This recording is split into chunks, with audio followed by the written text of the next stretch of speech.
Hello friends, आप सभी का पीवीपी लॉ ऑनलाइन क्लासेस में स्वागत है। साक्ष्य विधि की इस क्लास में आज हम लोग भारतीय साक्ष्य अधिनियम का औपचारिक अध्ययन आरंभ कर रहे हैं। In the classes of law of evidence today we are starting the formal study of the bare act, that is the Indian evidence act 1872। आज हम लोग इसका परिचय और परिभाषा समझेंगे। Today we will discuss on its introduction and definitions. So name of the act is the Indian Evidence Act. ये नाम कहां लिखा हुआ है, इसके नाम की बात कहां लिखी है? धारा 1 में लिखा हुआ है शॉर्ट टाइटल, दिस एक्ट में be called the Indian evidence act 1872। अब कल किसी विद्यार्थी ने मुझे फोन करके पूछा था कि sir what is meaning of the act number. देखिए, इस अधिनियम का पूरा नाम क्या है? वो तो शॉर्ट नाम है ना। सेक्शन 1 में जो नाम लिखा है वो शॉर्ट टाइटल है, शॉर्ट टाइटल। तो इसकी पूरी टाइटल क्या है? पूरी टाइटल है the Indian evidence act 1872, act number of 1872। ये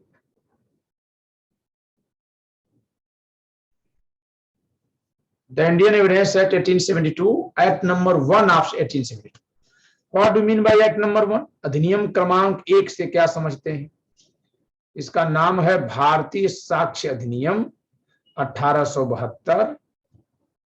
1872 का अधिनियम क्रमांक 1। 1872 के दो अधिनियम हम लोगों को, कम से कम दो अधिनियम पढ़ने हैं, महत्वपूर्ण अधिनियम है दोनों। एक भारतीय साक्ष्य अधिनियम 1872, एक भारतीय संविदा अधिनियम 1872। Mainly two important acts of 1872 you have to study. These are the Indian Evidence Act 1872 and the Indian Contract Act 1872. But act number of the both that act numbers of both the acts are different. The Indian Evidence Act is act number 1 of 1872, while the Indian Contract Act is act number 9 of 1872. ये अंतर है। वो अधिनियम संख्याक 9 है, ये अधिनियम संख्याक 1 है। तो एक्ट नंबर से क्या मतलब है? एक्ट नंबर से मतलब होता है जब कोई बिल फाइनली एक्ट बनता है, यानी जैसे उस पर सिग्नेचर होता है। किसका? कोई भी बिल एक्ट कब बनेगा? जब आज के कानून के अनुसार जब उस पर राष्ट्रपति या राज्यपाल का हस्ताक्षर हो जाता है। और जिस समय यह अधिनियम पारित हुआ उस समय गवर्नर जनरल यानी वायसराय का हस्ताक्षर हो जाना। तो एक्ट नंबर 1 का मतलब है कि 1872 में जितने विधेयकों पर हस्ताक्षर हुए वायसराय के, उनमें भारतीय साक्ष्य अधिनियम पहला था, एक्ट नंबर 1। यानी 15 मार्च 1872 को सिग्नेचर हुआ था। 15 मार्च 1872 को 1872 के वर्ष में पहले अधिनियम पर हस्ताक्षर हुआ था। ठीक है, क्योंकि तब अधिनियम बहुत कम था, 2-4 अधिनियम साल में बनते थे, अब तो बहुत बनते हैं। जबकि 1860 में आईपीसी पढ़नी है आपको, एक्ट नंबर 45 ऑफ 1860। लेकिन वो पास कब हुई है? अक्टूबर में, 6 अक्टूबर को पास हुई। ये कब पास हो रहा है? मार्च में। तो जनवरी फरवरी मार्च में पास होगा तो एक्ट नंबर कम होंगे, अक्टूबर नवंबर दिसंबर में पास होगा, एक्ट नंबर ज्यादा हो जाता है। तो ये अधिनियम क्रमांक 1 है, यानी 1872 में पारित होने वाला ये पहला अधिनियम। ठीक है, पारित होने का मतलब सदन से पारित होना नहीं, पारित होने का मतलब राष्ट्रपति, राज्यपाल या वायसराय से हस्ताक्षरित, वही डेट यहां लिखी होती है। तो 15 मार्च 1872 को तत्कालीन वायसराय कौन था? लॉर्ड रिपन, लॉर्ड लिटन या लॉर्ड मेयो। मेयो तो नहीं रहा होगा, रिपन रहे होंगे, देख लीजिएगा। कभी एक समय था, मुझे सब याद था, अब नहीं याद है, भूल गया थे। तो उनके हस्ताक्षर से अधिनियम पारित हुआ। ठीक है, तो ये समझ जाइएगा। दूसरी बात, इसके उद्देश्य का अधिनियम क्यों पारित हुआ, तो कब पारित हुआ और क्यों पारित हुआ। क्यों पारित होने में इसके प्रियम्बल को हम पढ़ सकते हैं। साक्ष्य विधि का समेकन, परिभाषा और संशोधन करना समीचीन है अतः ये तद द्वारा यह निम्नलिखित रूप में अधिनियमित किया जाता है। समीचीन है का मतलब है आवश्यक है, आवश्यकता है। इसकी साक्ष्य विधियों के समेकन यानी कलेक्शन की, एक जगह लाने की, कंसोलिडेशन शब्द लगाया गया, अंग्रेजी पढ़ेंगे। तो साक्ष्य विधियों को जो इधर उधर छिटकी पड़ी है उनको एक जगह लाकर रखा जाए, परिभाषा, उनमें प्रयुक्त शब्दों की परिभाषा की जाए, और संशोधन वर्तमान समय यानी जब पारित किया गया उसके समय के अनुरूप बनाने के लिए कुछ अद्यतन किया जाए, अपडेट कर दिया जाए। यानी केवल पुराने कानूनों का ही संग्रह न किया जाए, आवश्यकता अनुसार नए कानून भी बना दिए जाए। ये इसके उद्देश्य का है, यानी consolidation, definition and amendment of the law of evidence are expedient, so why it is enacted as follows. Whereas it is expedient to consolidate, define and amend the law of evidence, it is hereby enacted as follows. 3 शब्द लगाए गए। आप जब भी किसी अधिनियम की परिभाषा देखिए, उद्देशिका देखिए, आपको ये 3 शब्द, इसमें से 2 शब्द या 1 शब्द अवश्य मिलेगा। ठीक है, यहां तीनों शब्द है। तीनों शब्द में पहला शब्द है consolidate. It means by enacting this act, the rules of law of evidence have been consolidated, have been compiled at one place. It means it is a complete codification on the law of evidence. क्योंकि उद्देशिका में कहा ही गया है कि विधियों के समेकन के लिए, साक्ष्य विधियों के समेकन यानी इकट्ठा एक ही जगह कर देने के लिए, एक ही जगह कर देने के लिए। तो जब कर दिया गया तो ये संपूर्ण साक्ष्य विधि हो गई कि नहीं होगी? अगर हम इसके उद्देशिका से देखें तो एक प्रश्न बनेगा कि क्या यह अधिनियम साक्ष्य विधि पर संपूर्ण संहिता है? Where the Indian Evidence Act is a complete codification on law of evidence. ये क्वेश्चन एक बनेगा, लिख लीजिए। Where the law of evidence is a complete codification on law of evidence. Where the Indian Evidence Act 1972 is a complete codification on law of evidence. क्या भारतीय साक्ष्य अधिनियम 1872 साक्ष्य विधि पर संपूर्ण संहिता है?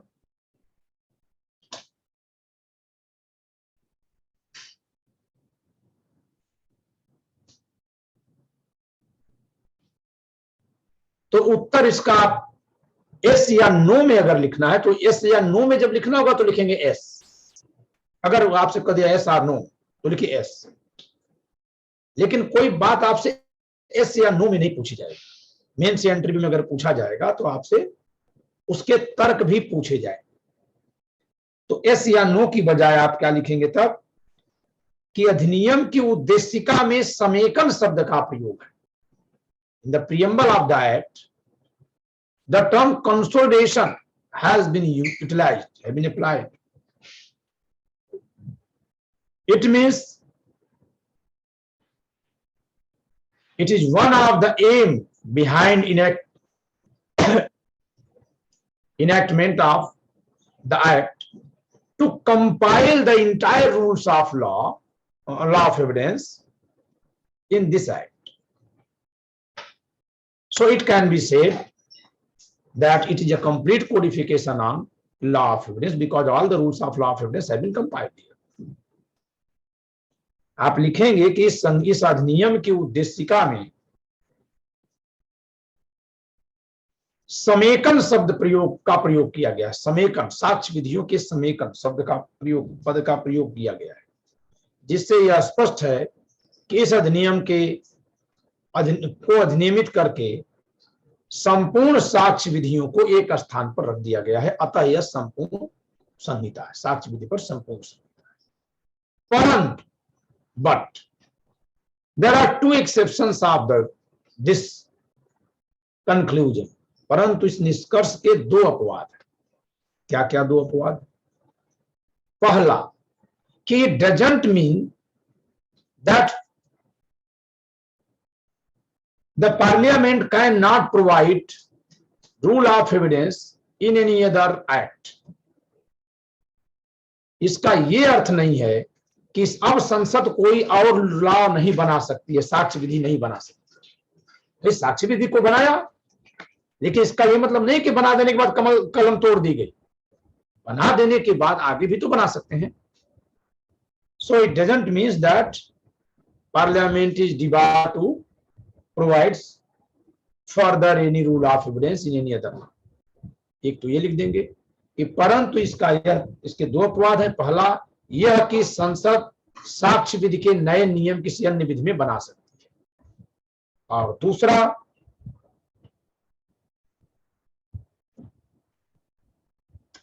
कि इस अधिनियम में समेकित होने के बावजूद भी अन्य किसी विधि में साक्ष्य विधि के नियम प्रावधानित हो सकते हैं।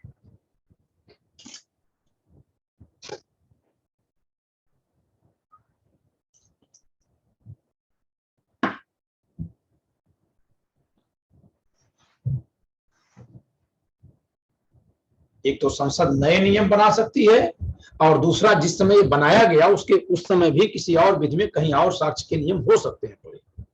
मिटा नहीं दिया गया, उनको खत्म नहीं, उनको प्रभाव शून्य नहीं कर दिया गया। इसमें साक्ष्य विधि के सारे नियम लिखने का प्रयास किया गया, लेकिन अन्य किसी विधि में अगर साक्ष्य विधि का नियम कहीं है तो उसे शून्य नहीं कर दिया गया, उसे अविधिमान निष्प्रभावी नहीं कर दिया गया। तो दो अपवाद हो गए। ठीक है, तो कुल मिलाकर क्या अर्थ निकला कि यह अधिनियम अपने आप में साक्ष्य विधि पर संपूर्ण संहिता है। यदि कहीं और साक्ष्य के नियम जो लिखे उसका प्रयोग नहीं भी किया जाए तो यह अधिनियम अपने आप में साक्ष्य विधि पर संपूर्ण है। परंतु इसका यह अर्थ नहीं है कि किसी अन्य विधि में साक्ष्य के नियम का उल्लेख न किया जा सके, अथवा कहीं साक्ष्य के नियम का उल्लेख हो तो उसे निष्प्रभावी मान लिया जाए। इसका यह अर्थ नहीं है।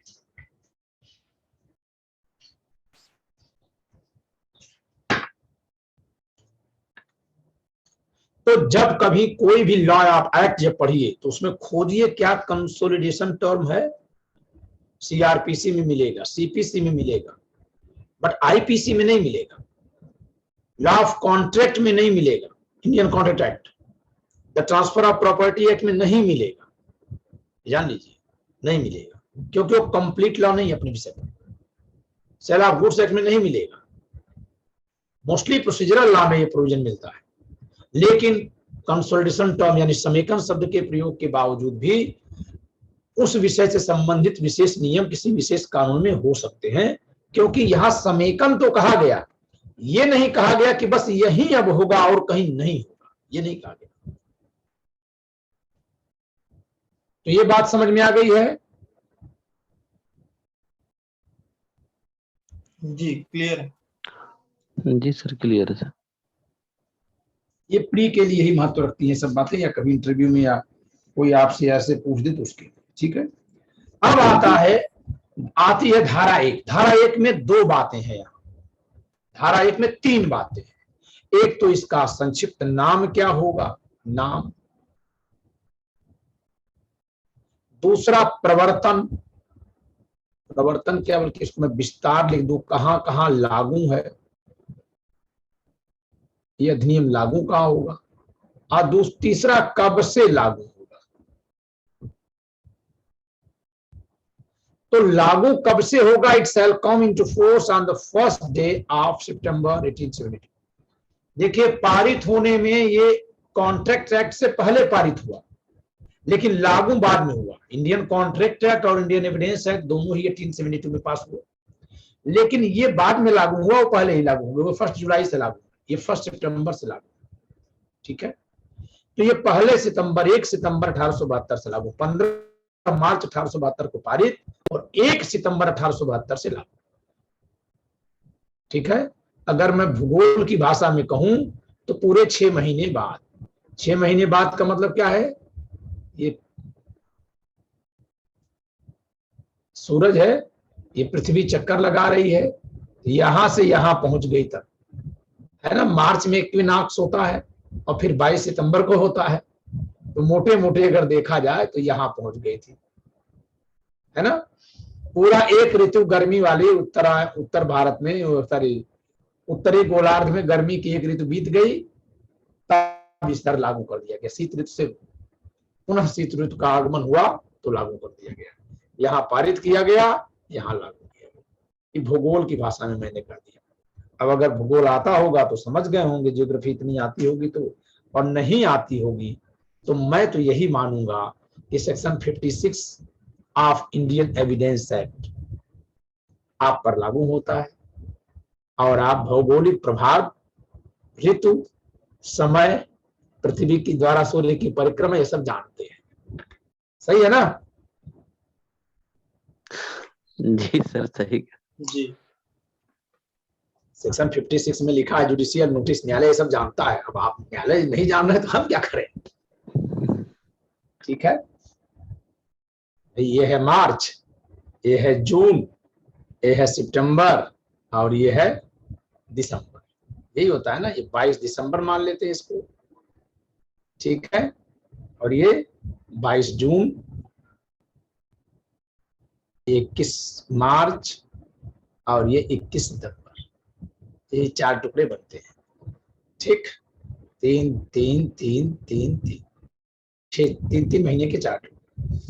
खैर चलिए, समझ गए होंगे आप लोग, एक वर्ष में सूर्य का चक्कर लगा लेती है पृथ्वी। खैर विषय पे लौट आते हैं, थोड़ा सा पहुंच जाइए तो सेक्शन 57 में, 57 खोल लीजिए तो लगे यार जब इतनी बात इसको बता ही दिए तो ये भी समझा दें आपको।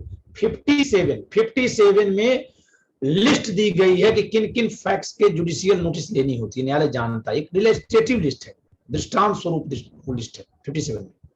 नोटिस में लेगा 56 में लिखा है, किन तथ्यों की लेगा ये भी 56 में है, बट उनके दृष्टांत 57 में है। जरा 57 में देखिए तो कहीं लिखा है भौगोलिक प्रभाव ऋतु चक्र, कहीं लिखा है, देख लीजिए, इसी बहाने से आपको चीज ध्यान में आ जाएगी।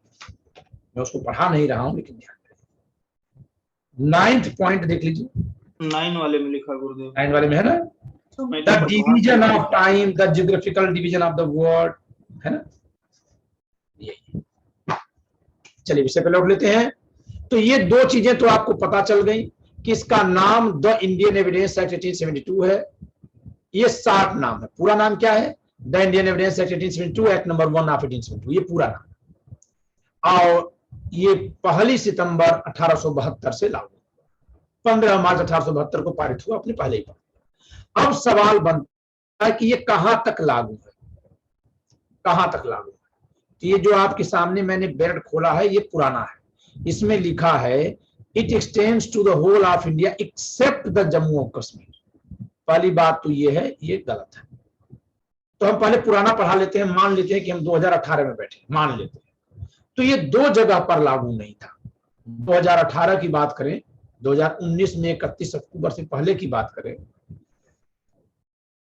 तो यह अधिनियम 2 जगह लागू नहीं था। एक भौगोलिक स्तर पर, क्षेत्रीय स्तर पर, टेरिटोरियल पर, और दूसरा कुछ विषयों पर लागू नहीं था। बल्कि हम इसको 3 बात में कर दें कि 3 जगह पे लागू नहीं है। एक है किसी एक भौगोलिक क्षेत्र में, दूसरा कुछ न्यायालयों के सामने की कार्यवाहियों पर, और तीसरा कुछ विषयों के संबंध में। ठीक है, अधिनियम लागू नहीं है, शेष सब पर लागू। तो भौगोलिक क्षेत्र की बात करें तो भौगोलिक क्षेत्र में लागू नहीं था, कहां? जम्मू कश्मीर राज्य पर, जिसपे जम्मू कश्मीर रीऑर्गेनाइजेशन एक्ट 2019 जो 5 अगस्त 2019 को पारित हुआ और 31 अक्टूबर 2019 से लागू है, उसके जरिए इसको अब जम्मू कश्मीर राज्य पर भी लागू कर दिया गया है। ठीक है, तो अब भारत में कोई स्थान ऐसा नहीं है जहां लागू न हो, स्थान तो कोई नहीं, लेकिन कुछ न्यायालय और कुछ विषय हैं जिन पर यह लागू नहीं। कहां कहां लागू नहीं होता है? तो कहां लागू होता है देखिए, यहां लिखा है and applies to all judicial proceedings in or before any court. और ये लागू होता है, एंड अप्लाइज लागू होता है टू ऑल जुडिशियल प्रोसीडिंग्स, सभी न्यायिक कार्यवाहियों पर। तो ये न्यायिक कार्यवाहियों पर लागू है, अर्ध न्यायिक कार्यवाहियों पर नहीं लागू है। अर्ध न्यायिक कार्यवाही पर नहीं लागू होगा, क्वासी जुडिशियल पर नहीं लागू होगा, न्यायिक कार्रवाई पर लागू होगा। न्यायिक कार्रवाई किसको कहते हैं? जहां साक्ष्य पर कोई निर्णय होता है। अर्ध न्यायिक जैसे आर्बिट्रेशन, लोक अदालत, ठीक है, ये क्वासी जुडिशियल जहां एविडेंस एक्ट लागू नहीं होता। So applies to all judicial proceeding. तो ये कहां कहां लागू हुआ? पूरे भारत पर और पूरे भारत की सभी न्यायिक कार्यवाहियों पर, इन आर बिफोर एनी कोर्ट, किसी न्यायालय में या उसके समक्ष जो चलती। इस न्यायालय में क्या क्या शामिल है? Including courts martial, including court martial, सैन्य न्यायालयों सहित सभी न्यायालयों के समक्ष की न्यायिक कार्यवाहियों पर यह अधिनियम लागू। पूरे भारत पर, पूरे भारत भर के सभी न्यायालयों की समक्ष होने वाली सभी न्यायिक कार्यवाहियों पर लागू है, यहां तक कि सैन्य न्यायालयों में होने वाली न्यायिक कार्यवाहियों पर भी लागू। यहां तो कोई दिक्कत नहीं। लेकिन अब आगे लिख दिया other than any court including court martial, other than यानी सैन्य न्यायालयों में लागू है लेकिन कुछ को छोड़कर। किन पर? Other than court martial convened under the army act 44-45 Victoria, the Naval Discipline Act, or the Indian Navy Discipline Act, or the Air Force Act। तो पहले तो इन चार अधिनियमों के अधीन अगर कोई कोर्ट ऑफ मार्शल है तो उन पर लागू नहीं। सभी सैन्य न्यायालयों पर, सभी कोर्ट मार्शल पर लागू है, सिवाय इन चार अधिनियमों के अधीन गठित होने वाले न्यायालय। ये चार जो अधिनियम लिखे हैं, इनके अधीन जो न्यायालय, सैन्य न्यायालय गठित होंगे, उन न्यायालयों के समक्ष की कार्यवाहियों पर लागू नहीं। ये चारों अधिनियम का नाम आप लिख लीजिएगा, ब्रैकेट में लिखा हुआ है। इसके अलावा not to affidavit presented to any court or officer, और किसी एफिडेविट पर भी लागू नहीं है, किसी शपथ पर लागू नहीं। शपथ पर एविडेंस एक्ट लागू नहीं। Not to proceeding before an arbitrator, और माध्यस्थ की कार्रवाई पर लागू। अब आप लिखिए कि ये कहां कहां लागू है, कहां कहां लागू नहीं। तो आप लिखेंगे कि संपूर्ण भारत में सैन्य न्यायालयों सहित, संपूर्ण भारत में सैन्य न्यायालयों सहित किसी भी न्यायालय के समक्ष होने वाली न्यायिक कार्यवाहियों पर लागू है। यह अधिनियम संपूर्ण भारत में सैन्य न्यायालयों सहित किसी भी न्यायालय के समक्ष होने वाली न्यायिक कार्यवाहियों पर लागू होता है। कहां लागू नहीं होता है, एक डालिए, कहां लागू नहीं है। तो कहां लागू नहीं है? तो पहला हो जाएगा गैर न्यायिक कार्यवाही। गैर न्यायिक कार्यवाही जिनमें शामिल है, देखिए ये न्यायिक कार्यवाही पे लागू है, तो कहां लागू नहीं है? तो पहला हो जाएगा गैर न्यायिक कार्यवाही, जिसमें आती हैं विभागीय कार्यवाहियां, डिपार्टमेंटल एक्शन जो होते हैं। अर्ध न्यायिक कार्यवाही, अर्ध न्यायिक कोई ट्रिब्यूनल वगैरह के सामने नहीं लागू होता। अर्ध न्यायिक कार्यवाही और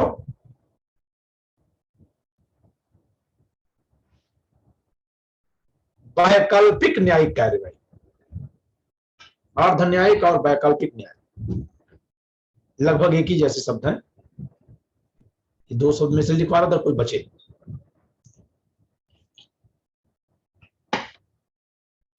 लिख लीजिए यथा, यथा लोक अदालत, माध्यस्थम, सुलह आदि इन पर लागू नहीं। सच एज लोक अदालत, आर्बिट्रेशन, कॉन्सिलेशन एक्सेट्रा, इन पर लागू नहीं। तो कहां लागू नहीं है? तो कहां लागू है को उल्टा करते जाइए। लागू कहां है? न्यायिक कार्यवाहियों की समझ, तो गैर न्यायिक पर लागू नहीं। ठीक है। दूसरा लिखेंगे निम्नलिखित अधिनियमों के अधीन गठित सैन्य न्यायालयों के समक्ष की कार्रवाइयों पर लागू नहीं। दूसरा, निम्नलिखित अधिनियमों के अधीन गठित सैन्य न्यायालयों की कार्रवाई पर लागू नहीं। ये चारों अधिनियम लिख लीजिएगा, आपको लिखाई होगा, ठीक है। पूरी लाइन में नहीं लिखवाऊंगा। अब in a proceeding before any of the before a martial court established under any of the following four acts। जो चार अधिनियम लिखे, चार में देखिए, एक है आर्मी, दूसरा है नेवल डिसिप्लिन, तीसरा है इंडियन नेवी डिसिप्लिन। तो नेवी और नेवल दो हो गए, और फिर एक एयरफोर्स है। एक आर्मी है, एक एयरफोर्स है, नेवी पर दो है, ठीक है। और आखिरी लिखेंगे तीसरा, शपथ पत्र पर लागू नहीं। आर्बिट्रेटर वाला मैंने ऊपर ही लिखवा दिया।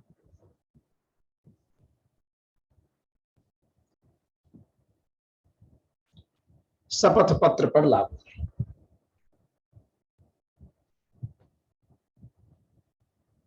ये जो धारा मैंने पढ़ाई है सेक्शन 1 धारा 1, ये प्री के लिए बहुत महत्वपूर्ण है। यहां से खूब प्रश्न आते हैं। एक क्वेश्चन तो डेफिनेटली प्री में आता है, आपसे एक प्रश्न आना ही आता है।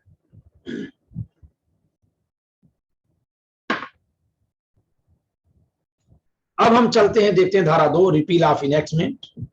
ये सेक्शन खुद रिपील हो गया है, इसको छोड़ दीजिए। तो आखिरी अगली धारा, धारा 3, इंटरप्रिटेशन क्लॉज, डेफिनेशन क्लॉज, परिभाषा खंड, निर्वचन खंड। हर अधिनियम में लगभग एक निर्वचन खंड होता है जो उस अधिनियम में प्रयुक्त नए शब्दों की उस अधिनियम के सापेक्ष परिभाषा करता है, ठीक है, कि उस अधिनियम में प्रयुक्त उन शब्दों का क्या अर्थ लिया जाएगा, उस अधिनियम के लिए क्या अर्थ लिया जाएगा, ठीक है। सबसे पहले देखते हैं धारा 3 में किन किन पदों की परिभाषा है। In this act the following words and expressions are used in the following senses unless a contrary intention appears from the context. यानी ये परिभाषाएं कोई अंतिम परिभाषा नहीं है। अगर कहीं शब्द का प्रयोग किया गया तो साधारणतया तो इसी अर्थ में लिया जाएगा जो अर्थ यहां परिभाषित है, लेकिन अगर संदर्भ में उसका अलग अर्थ ध्वनित हो रहा है तो फिर उस अर्थ में ले लें। यानी ये सामान्य परिभाषा है, एब्सोल्यूट डेफिनेशन नहीं।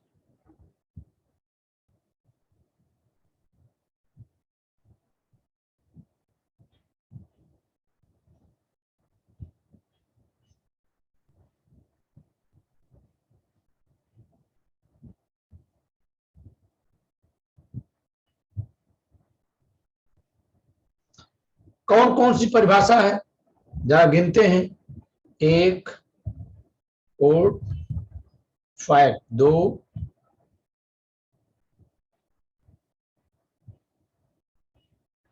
Relevant 3, fact in issue 4,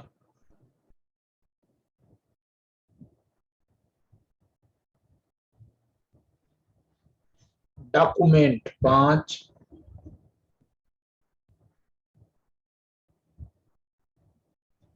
evidence 6, point नहीं दिया गया, कोई सब क्लॉज नहीं बनाए,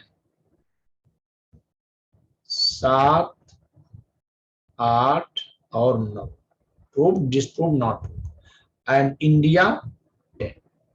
इंडिया की डेफिनेशन अब बदल गई है। India means the territory of India excluding the state of Jammu Kashmir, ये हट गई है। ये लग रहा है कि हमारे कंपोजर ने पुराना बिल अपलोड कर दिया, ठीक है। Means the territory of India, अब ये पूरा भारत है।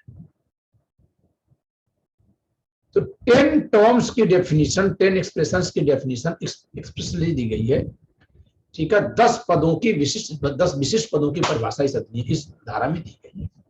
इसके अलावा ये देखिए, substituted by information technology act 2000, act number 21 of 2000, सूचना प्रौद्योगिकी अधिनियम 2000, अधिनियम संख्या 21, 2000 का अधिनियम संख्या 21 के द्वारा ये इतनी बातें और इसमें डाली गई। और इसमें क्या लिखा गया कि the expression certifying authority, electronic signature certificate, electronic form, electronic records, information, secure electronic record, secure digital signature and subscriber shall have the meaning respectively assigned to them in the Information Technology Act 2000।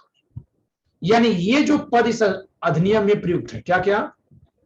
प्राधिकृत प्राधिकरण, प्रमाण प्राधिकारी, हिंदी देख लेते हैं, प्रमाणकर्ता प्राधिकारी, electronic हस्ताक्षर, electronic हस्ताक्षर प्रमाण पत्र, इलेक्ट्रॉनिक रूप, इलेक्ट्रॉनिक अभिलेख, सूचना, सुरक्षित इलेक्ट्रॉनिक अभिलेख, सुरक्षित इलेक्ट्रॉनिक हस्ताक्षर और उपयोगकर्ता के वही अर्थ होंगे, यानी इसको बारो किया गया है। सूचना प्रौद्योगिकी अधिनियम सन 2000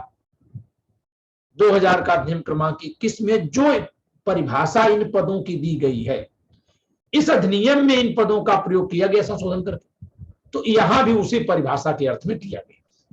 यानी इतने 10 पदों की परिभाषा तो इस अधिनियम में विशेष लिखी गई है। फिर इतने पद क्या है? 1 2 3 4 5 6 7 8 और 9 पदों की परिभाषा जो है उधार दी गई। कुल 19 पद हैं परिभाषा में। There are 19 terms, of which 10 have been expressly defined here, while the definitions of rest 9 terms have been borrowed from the Electronic Information Technology Act 2000। ठीक है, 9 पदों की परिभाषा वहां से ली गई। तो अगर इनकी परिभाषा क्या है ये समझनी है आपको, तो आपको इस अधिनियम में जाके पढ़ना पड़ेगा। ठीक है, तो अधिनियम जिन पदों की परिभाषा करता है वो 2 वर्ग में है। एक की परिभाषा अधिनियम खुद कर रहा है, दूसरे की परिभाषा सूचना प्रौद्योगिकी अधिनियम 2000 से उधार ले रहा है, और ये जो उधार ले रहा है सन 2000 में जुड़ा। अब चलते हैं वापस, हम इसमें से केवल 10 पदों की परिभाषा पढ़ेंगे जो यहां पे लिखी गई। We will discuss only on the 10 definitions which have been expressly mentioned here।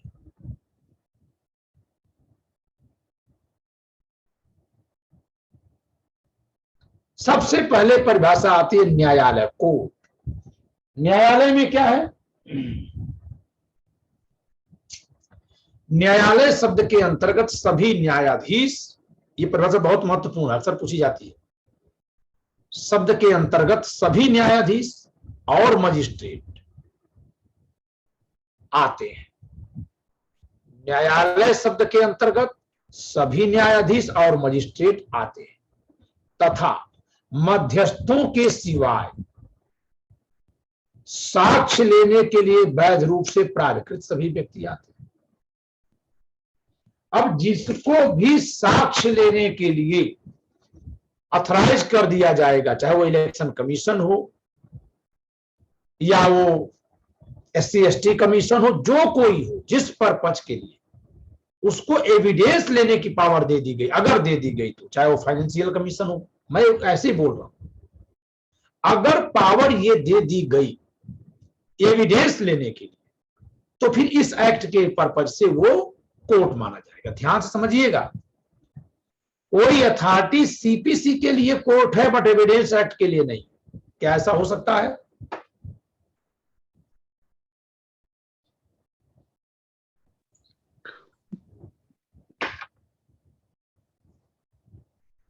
क्या ऐसा हो सकता है कि कोई प्राधिकारी सिविल प्रक्रिया संहिता के प्रयोजनों के लिए तो न्यायालय हो, लेकिन साक्ष्य अधिनियम के लिए उसे न्यायालय न माने?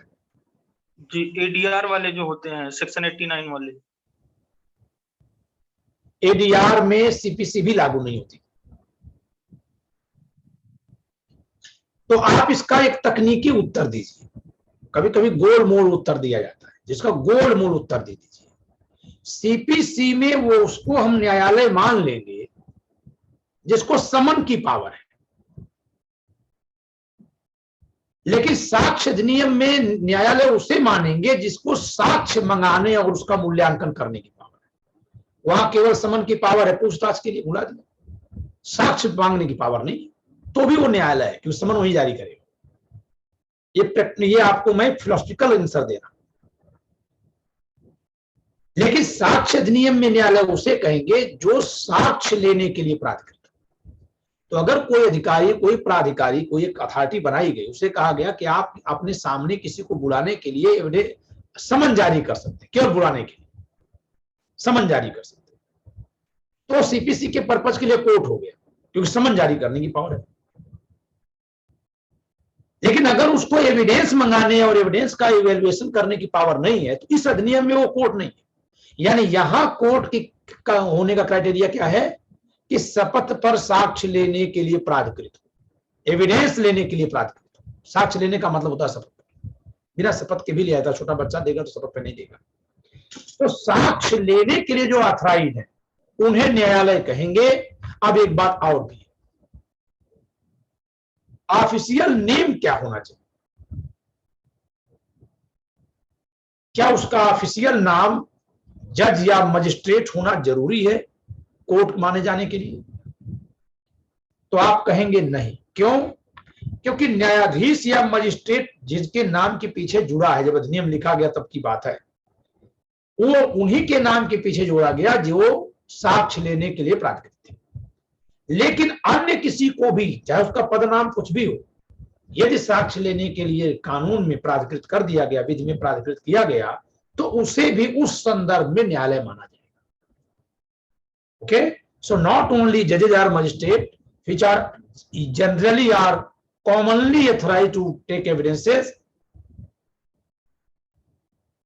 comes in the ambit of court, the definition of court, but any other person who is not designated as a court or magistrate may be called as court for the purposes of this act if he is authorized by law to take evidence. अगर वो साक्ष्य लेने के लिए विधि द्वारा प्राधिकृत है तो जिस उद्देश्य के लिए साक्ष्य लेने के लिए प्राधिकृत है उसके संदर्भ में वो न्यायालय। उम्मीद करता हूं आपको एकदम समझ में आ गया जी। मतलब कमीशन भी इसके अकॉर्डिंग जो कमीशन, बिल्कुल बिल्कुल बिल्कुल। अगर कोई कमीशन एविडेंस लेने के लिए प्राधिकृत है, अच्छा एविडेंस लेने के लिए प्राधिकृत किसको कहते हैं? जो गुण दोष का निर्धारण करे, जो मेरिट का निर्धारण करे, उसे कहते हैं साक्ष्य लेने के लिए प्राधिकृत। साक्ष्य के आधार पर गुण दोष का जो अवधारण कर दें वो साक्ष्य लेने के लिए प्राधिकृत। तो ये समझ में आ गई, यह परिभाषा समझ में आ गई। अगली परिभाषा है तथ्य। मैं चाहता हूं इसको छोड़ दो अभी, क्योंकि बहुत ही महत्वपूर्ण, न्यायालय की तुलना में अत्यंत महत्वपूर्ण, सबसे अधिक महत्वपूर्ण परिभाषाओं में से है तथ्य एक। दूसरा आपको बनेगा साक्ष्य। तथ्य में भी विवाद्य तथ्य, तथ्य और विवाद्य तथ्य दोनों बहुत महत्वपूर्ण है। तो तथ्य और विवाद्य तथ्य एक साथ पढ़ाएंगे, आज नहीं। तथ्य और विवाद्य तथ्य। इसके अलावा महत्वपूर्ण परिभाषा आपको मिलेगी साक्ष्य, साबित ना साबित, साबित नहीं होती। ये परिभाषाएं अत्यंत महत्वपूर्ण। इसके अलावा कम महत्वपूर्ण में आपका न्यायालय, दस्तावेज, ठीक है, रिलेवेंट तो हमने बता ही दिया था थोड़ा, डॉक्यूमेंट। चलिए डॉक्यूमेंट पर चर्चा कर लेते हैं, इंडिया पे चर्चा कर लेते हैं पहले। तो इंडिया के बारे में बता ही दिया, India means the territory of India, the entire India. Bharat से तात्पर्य भारत के संविधान में जो भारत का राज्य क्षेत्र लिखा उससे, अब यही कहा जाएगा। पहले था जम्मू कश्मीर राज्य के में आने वाले राज्य क्षेत्र को छोड़कर, ठीक है, क्योंकि संसद को विधि बनाने की अधिकारिता नहीं। इस नाते भारत की ये परिभाषा हर जगह के लिए नहीं है, इस कानून के संदर्भ में। अब भारत की संसद की शक्ति का विस्तार रिट्रोस्पेक्टिवली वहां के लिए कर दिया गया, भूत लक्षी प्रभाव से कर दिया गया। इस नाते ये सब अधिनियम लागू होगा। एक परिभाषा आपको मिलेगी, चलिए दस्तावेज, डॉक्यूमेंट। डॉक्यूमेंट क्या है? What is document? दस्तावेज क्या है? आमतौर पर जब हम लोग दस्तावेज शब्द बोलते हैं तो हमारे जेहन में क्या आता है? हम सोचते हैं कोई पन्ना है, कुछ लिखा है। तो पन्ना दस्तावेज है कि जो लिखा है वो दस्तावेज है? दस्तावेज उसमें से क्या है? जैसे ये है, इस पर ये जो लिखा है वो दस्तावेज है कि ये क्या दस्तावेज क्या है? जो लिखा हुआ है जिससे कुछ समझ सकते हैं कि ये जो लिखा है। तो वही कह रहे हैं कि दस्तावेज से कोई ऐसा विषय अभिप्रेत है। ये जो विषय है, जो उस पर लिखा है, जो कंटेंट है, वो है दस्तावेज। लेकिन कंटेंट अगर हम ओरल बोल रहे हैं तो वो डॉक्यूमेंट नहीं। To be document a content must have been drawn or written upon a substance. Okay, दस्तावेज होने के लिए, दस्तावेज क्या है? एक विषय वस्तु है। तो हमारे दिमाग में है तो क्या दस्तावेज है? नहीं। क्या हम बोल रहे हैं दस्तावेज है? नहीं। क्या हम महसूस कर रहे हैं दस्तावेज है? नहीं। वो दस्तावेज कब हो जाएगा? जब उसको किसी पदार्थ पर अभिव्यक्त कर दिया जाए, ठीक है, तब वो दस्तावेज है। अब यहां जरा इसकी परिभाषा पढ़िए।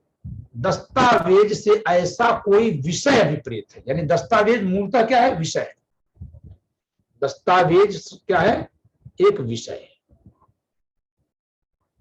Document means a subject, any matter. Document means any matter. तो डॉक्यूमेंट बेसिकली वो मैटर है, लेकिन केवल मैटर होने भर से डॉक्यूमेंट नहीं है, बल्कि मैटर कहां है ये भी जरूरी है। Expressed or described upon any substance by means of letters, figures or marks, or by more than one of those means. अब यहीं पर मैं कैंची चला दूं।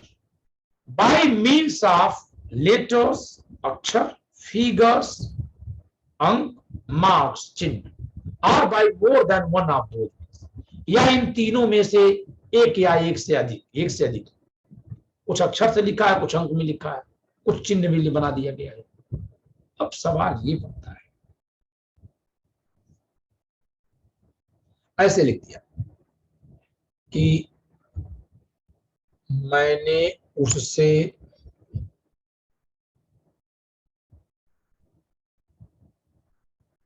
$500 लिया। अब ये अक्षर हैं, ये चिन्ह है और ये अंक है। हो गया ना? कहां लिखा?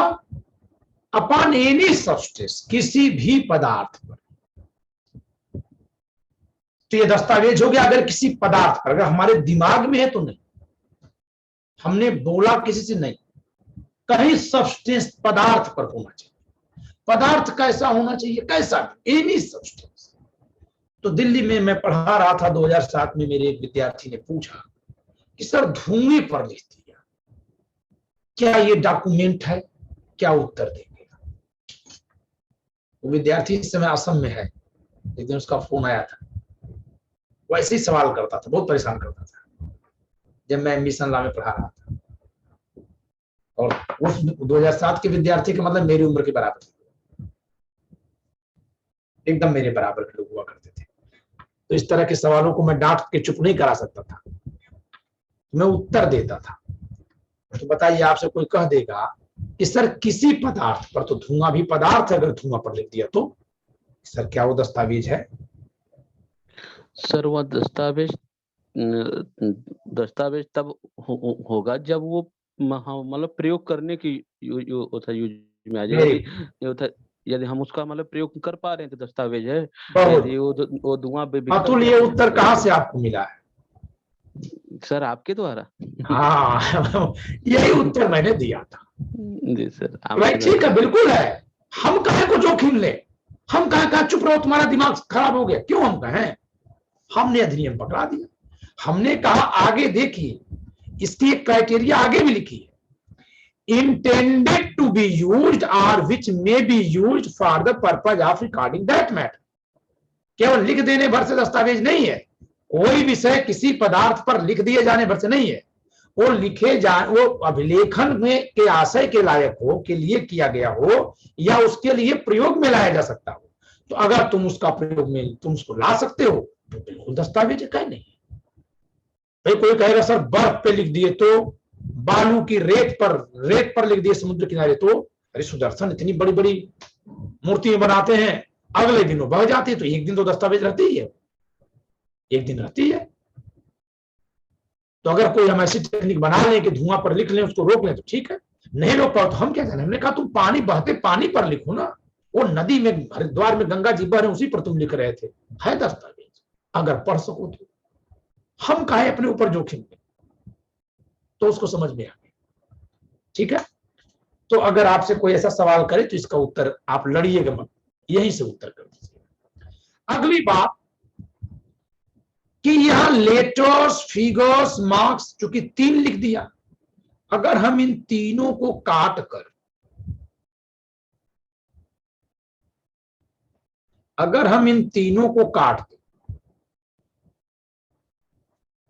आर भी कट जाएगा, जब ये 3 कट गए तो ये सब पूरा का पूरा कट जाएगा। हम केवल मार्क्स लिख दें तो document means any matter expressed और described upon any substance by means of marks. अब इसको भी काट दे तो भाई एक्सप्रेस्ड करोगे किसी पदार्थ पर तो कैसे करोगे? दिमाग वहीं रख दोगे क्या? जुबान वहीं रख दोगे क्या? ऑब्वियसली उसको किसी मार्क्स से ही दर्शाएंगे। आपने कहा सर आपने लेटर फिगर काट दिया। जी हाँ मैंने काट दिया। लेटर भी तो मार्क्स है। ये क्या है? म न ऐ की मात्रा, ये क्या है? ये एक तरह का चिन्ह ही तो है। ये चिन्ह ही तो है। ये भी चिन्ह ही तो है, एक तरह का अंकों का चिन्ह, शब्दों के चिन्ह, अक्षरों के चिन्ह। चिन्ह ही तो है, ध्वनियों के चिन्ह। तो अगर देखा जाए तो स्क्रिप्ट भी अपने आप में मार्क्स है, एक तरह के चिन्ह है। तो जब सब चिन्ह ही है तो हम केवल चिन्ह लिख दें, क्या दिक्कत है? क्या अगर हम लेटर्स फिगर हटा दें, केवल मार्क्स लिख दें, तो ये मार्क्स में नहीं आएगा? तो अब आप परिभाषा को आसान कर लीजिएगा। आप सीधे लिखेगा बस इतना पर कि दस्तावेज से तात्पर्य किसी ऐसे विषय से है जिसे किसी पदार्थ पर अभिव्यक्त या उत्कीर्ण किया गया है और जो उस विषय का अभिलेखन करने के आशय से है या जिसका अभिलेखन के लिए प्रयोग किया जा सकता है, यानी जो रिकॉर्ड बनाने के उद्देश्य से किया गया या रिकॉर्ड के रूप में यूज किए जाने लायक है। लेकिन ध्यान दीजिएगा, एक्सप्रेस किया गया या डिस्क्राइब्ड किया गया। एनी मैटर एक्सप्रेस्ड और डिस्क्राइब्ड। एक्सप्रेस्ड, डिस्क्राइब्ड का मतलब क्या है? कोई मैटर एक्सप्रेस्ड है, डिस्क्राइब्ड है, इसका क्या मतलब?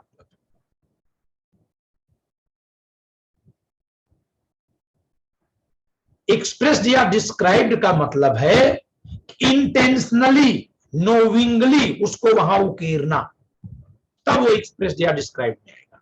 अपने आप से हो गया तो हमारी भैंस अपने किसी छोटे से तालाब में नहाकर निकली, खूब मिट्टी अपने शरीर में पोत लिया, लेप लिया। हाथी भैंस ऐसा पोत लेते ना, गैंडा, गर्म जानवर, ठंडी के लिए। और फिर जा करके उसको किसी के घर की दीवार से अपने शरीर को खुजलाने के लिए रगड़ दिया। तो क्या वो डॉक्यूमेंट बन गया? चिन्ह बन गया हुआ। उससे ये पता चल रहा है कि कोई भैंस अपने शरीर में मिट्टी पोत कर यहां रगड़ी है, खुजलाई है। इस बात का वो एक तरह से रिकॉर्ड है, लेकिन क्या वो डॉक्यूमेंट है?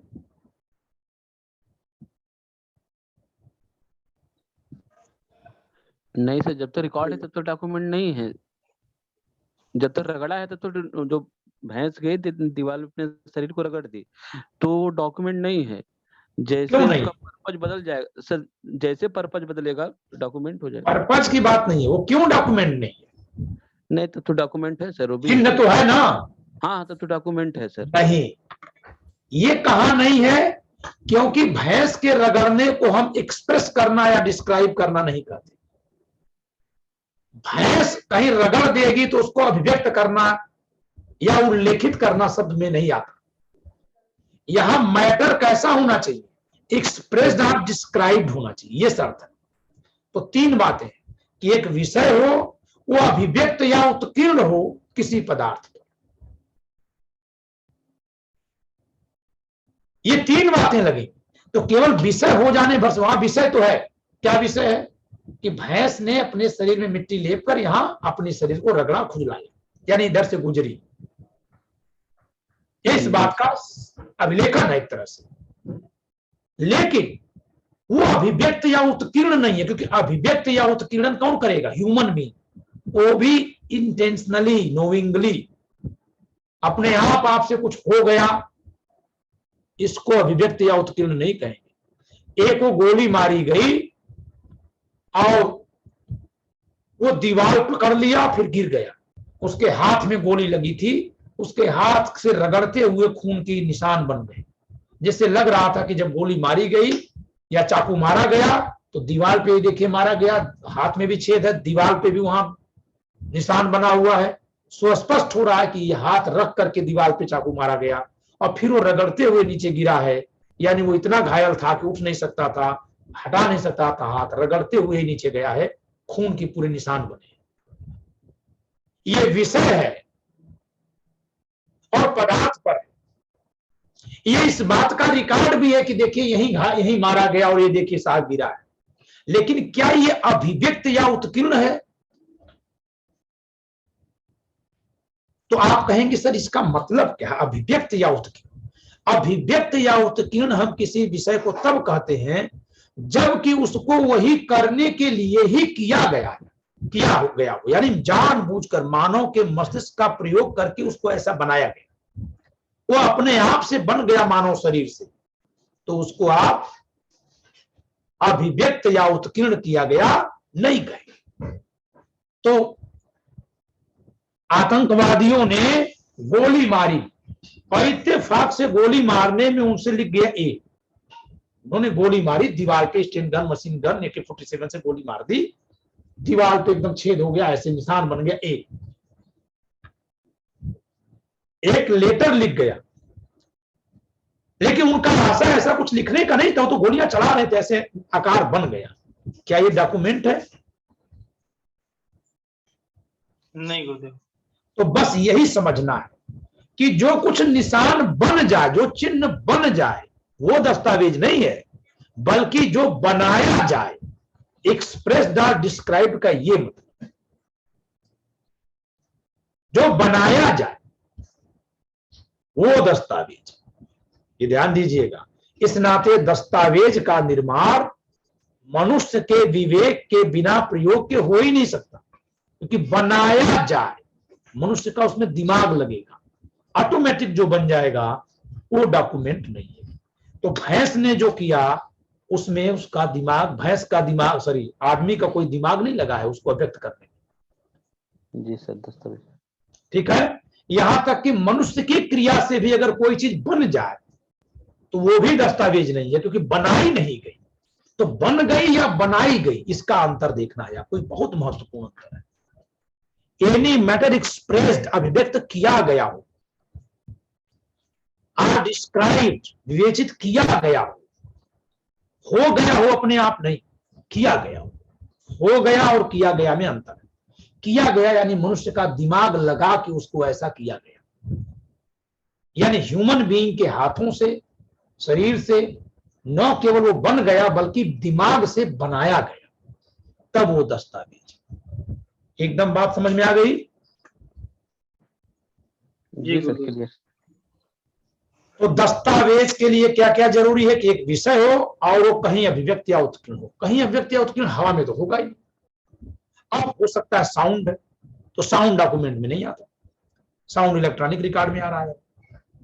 ठीक है, इस नाते पहले के समय में जब ये लिखा गया, शायद 1872 में, तो शायद ऐसा रहा हो कि माइक्रोफोन या टेलीफोन रहा हो, पता नहीं तब था कि नहीं था, मेरी समझ से तो नहीं था।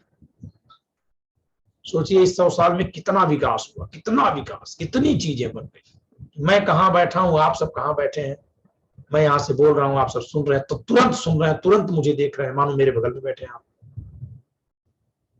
कितना बड़ा विकास हुआ है।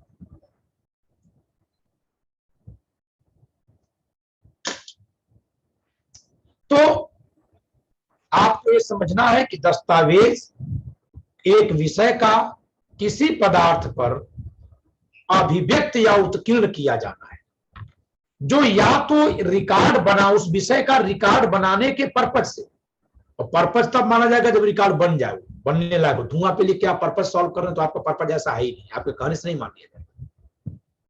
यह आपका पर्पज भले नहीं था कि रिकॉर्ड बनाए, बट रिकॉर्ड के रूप में यूज करने लायक है, आपका पर्पज ऐसा नहीं था। तो एक आदमी अपनी भड़ास निकालने के लिए, अपना दर्द बयां करने के लिए डायरी लिखता है, जिसमें अपने दर्द लिखता है। उसका मकसद किसी को शेयर करने का नहीं है। होता है कि हम कहीं लिख लेते हैं, तो कुछ लोगों के साथ ऐसा होता है, जैसे कुछ लोग ऐसे हैं कि अपनी बात, अपनी पीड़ा बोल लेते हैं तो सुकून मिल जाता है, जिसमें मैं आता हूं। मुझे अगर किसी से गुस्सा आया या मोहब्बत आई तो मैं कहीं ना कहीं बोलूंगा, तभी मुझे सुकून मिलेगा। कुछ लोग ऐसे हैं कि बिल्कुल कहीं नहीं बोलेंगे, उसे कहीं लिखेंगे। वो क्या इसलिए लिखते हैं कि उसको बाद में यूज किया जाए? नहीं, उनका कोई मकसद नहीं होता। वो सिर्फ लिखते हैं ताकि उनका मन शांत हो जाए। मोस्टली डायरी लिखने वाले जो आपसी पीड़ाओं को लिखते हो इसीलिए लिखते हैं। लेकिन उन्होंने भले अभिलेखन के लिए नहीं लिखा, अभिलेख के तौर पर वो बन गया। क्या लिखा, उस समय क्या मानसिकता थी, इसको जांचने का साधन बन गया, तो वो भी दस्तावेज है। यानी अभिलेख के उद्देश्य से बनाया जाए तो भी, और बनाने वाले का उद्देश्य अभिलेख बनाना भले न हो, किंतु अभिलेख के रूप में प्रयोग करने लायक है, तो भी यदि कोई विषय किसी पदार्थ पर अभिव्यक्त या उत्कीर्ण किया गया है, प्रकट किया गया है, मानव मस्तिष्क के प्रयोग के साथ उसका उल्लेख किया गया है, तो वह दस्तावेज है। राइटिंग इज ए डॉक्यूमेंट, ठीक है, कोई लिखित दस्तावेज है। वर्ड्स प्रिंटेड, लिथोग्राफ और फोटोग्राफ्ड आर डॉक्यूमेंट, शब्द जो लिखे गए हैं चाहे पत्थर पर हो चाहे कहीं। अब मैप और प्लेन इज ए डॉक्यूमेंट। देखिए भारत का नक्शा बना हुआ है, ठीक है, ये भारत का नक्शा कहीं बना हुआ है,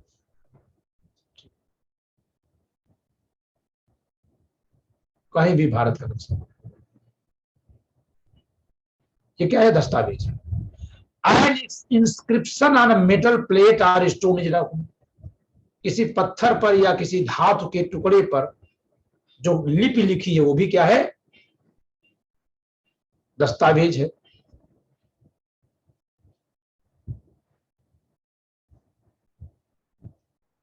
अब caricature is a document. Caricature, cartoon, cartoon क्या है?